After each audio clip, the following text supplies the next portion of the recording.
Pike County Outreach Council Executive Director Judy Dixon is a friend to those in need. Through her work with the organization, Bridgehaven, and the local food pantry, Dixon is making a difference in the community. How have you seen the need in Pike County change over the last year?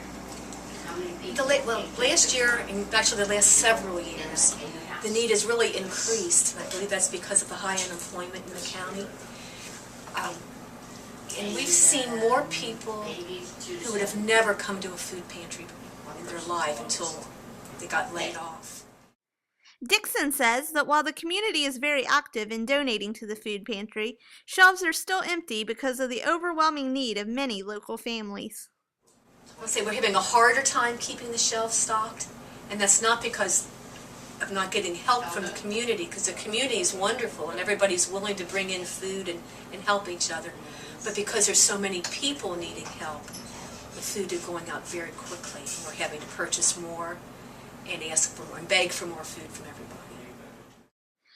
Another way the Pike County Outreach Council stocks the pantry shelves is through a portion of funds raised during the annual Pike County Crop Hunger Walk.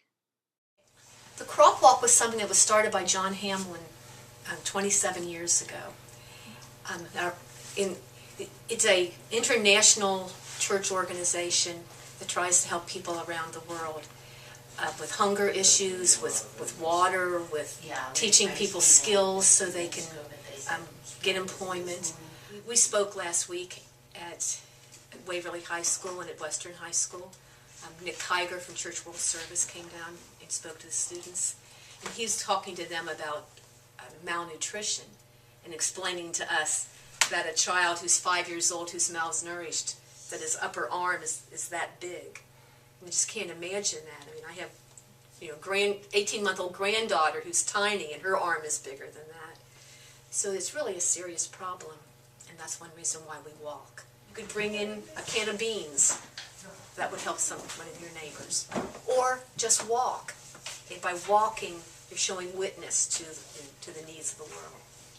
So anybody could come over, stop by here, and pick up an envelope, or just come over to Grace United Methodist Church Sunday afternoon at 1, and we'll sign you up. And you can walk with us. Try to help the world. For more about Dixon, the Pike County Outreach Council, and the upcoming Crop Walk, be sure to check out our feature story in this Sunday's edition of the Pike County News Watchman and at PikeCountyDaily.com.